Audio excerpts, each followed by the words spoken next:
Estamos aqui para mais um encontro da série Diálogos sobre o Direito com o professor Juan Pablo Alonso, professor da Universidade de Buenos Aires, na Argentina, e que recentemente defendeu sua tese de doutorado e escreveu esse interessantíssimo livro sobre interpretação das normas e direito penal.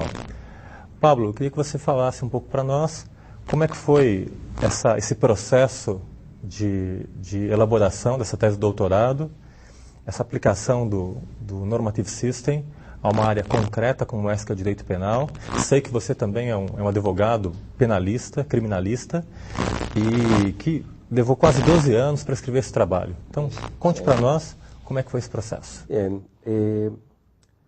yo estudié básicamente en la Universidad de Buenos Aires con la tradición de Bullying, y cuando fui a Barcelona tuve la suerte de hacer un curso de doctorado en donde había los profesores más reconocidos de filosofía del derecho, Joseph Raz de Oxford, Neil McCormick de Edimburgo, Alexi de Alemania, Bulligin de Buenos Aires, estaba Ricardo Guastini de Génova, y allí empecé a especializarme y a profundizar mis estudios de filosofía del derecho.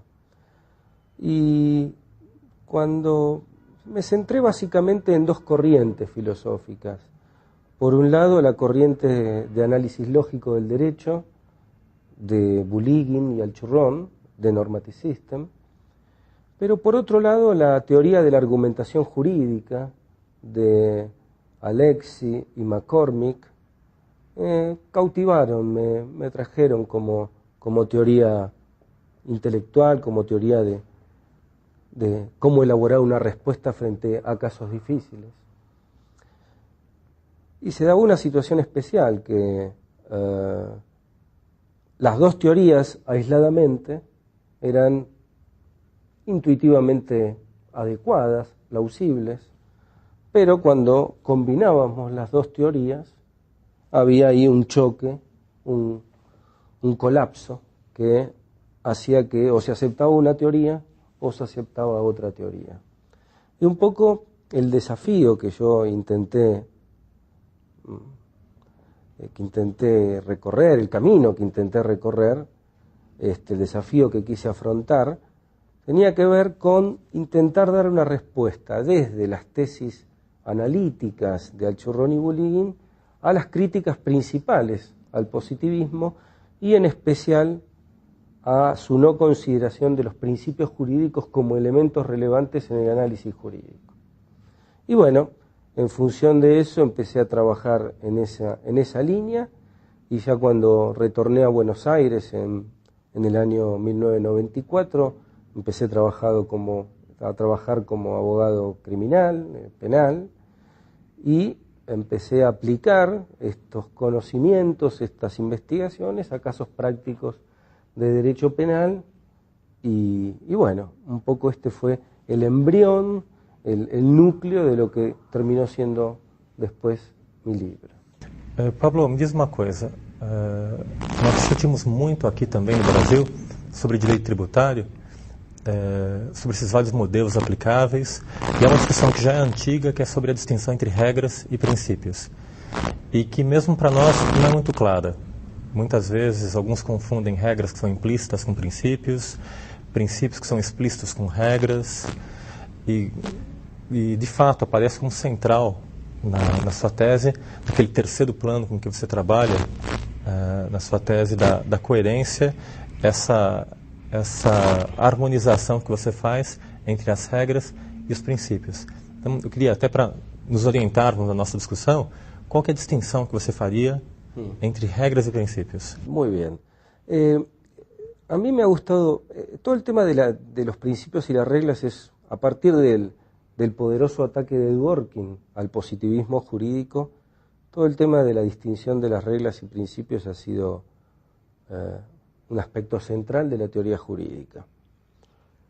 Básicamente yo en mi libro analizo las diversas posiciones, entre las que está claramente la de Dworkin, que considera que hay una diferencia lógica entre principios y reglas, y yo prefiero utilizar otro tipo de diferenciación, que es la que Paolo Comanducci de Génova, llama la distinción débil, la diferenciación débil entre reglas y principios. La idea de Comanducci es muy simple. Él señala que si entendemos el derecho como un sistema jerarquizado, a lo Kelsen, en cada uno de los estratos, para ver si algo es una regla o un principio, tenemos que ver en qué parte, en qué estrato estamos ubicados. ¿Por qué? Porque en un estrato intermedio, un mismo enunciado jurídico hacia normas o principios constitucionales, ese enunciado puede ser considerado una regla, porque es menos genérico, es más específico que el enunciado que está en el estrato superior. Pero ese mismo enunciado que hemos considerado una regla en el análisis comparativo anterior puede ser considerado un principio cuando es comparado con un enunciado jurídico de un estrato inferior. Entonces, la idea que yo defiendo es que los principios básicamente sirven para evaluar el sistema de reglas y si bien yo propongo una estructura lógica de los principios, diferente de la estructura lógica de las reglas, yo los principios los estructuro como enunciados de lógica de preferencias y las reglas como enunciados condicionales, pero esto es una cuestión de estilo. Yo no creo que aquí haya una cuestión ontológica. Yo entiendo que algunos principios solo pueden representarse como enunciados condicionales, otros principios solo pueden representarse o concebirse como enunciados de lógicas de relaciones o preferencias, y creo que hay más de un principio que puede ser concebido de las dos formas, como enunciados condicionales, que es la lógica de normas tradicional de von Reit, o Alciurroni-Bulligin en Normative System, o como enunciado de lógicas de preferencias, que por cierto von Reit também lo ha trabajado muchísimo en varias de sus obras. Pablo, uma dúvida, nessa distinção entre regras e princípios, que você coloca como critério a generalidade, uma pergunta quase analítica, generalidade em que sentido? Comparativa. Comparativa, mas diz respeito àquela relação entre que você trabalha no teu livro também, entre casos gerais e casos individuais? Não. Ou no que diz respeito ao conteúdo valorativo especificamente do enunciado? Siempre que yo me refiero a reglas, siempre me refiero a enunciados generales. Yo concibo a las reglas, a las normas jurídicas como enunciados que correlacionan casos genéricos con soluciones jurídicas genéricas. Ahora, un mismo enunciado, o sea, el carácter de ser genérico no significa que haya enunciados genéricos más generales y enunciados genéricos más específicos. Yo puedo decir la clase de los ciudadanos brasileros o brasileños, no sé cómo se dice, es un enunciado genérico y es más genérico que la clase de los ciudadanos paulistas. Los dos son enunciados genéricos, pero uno es un enunciado más general que el otro, aunque los dos son enunciados genéricos. Un enunciado individual es, siguiendo con el ejemplo, Eurico Marcos Diniz de Santis es un ciudadano paulista y es un ciudadano de Brasil. Son enunciados individuales. Yo cuando analizo las reglas, las analizo siempre como enunciados genéricos y la relación entre principios y reglas es de enunciados más genéricos o más generales, pero dentro de la especie de los enunciados genéricos.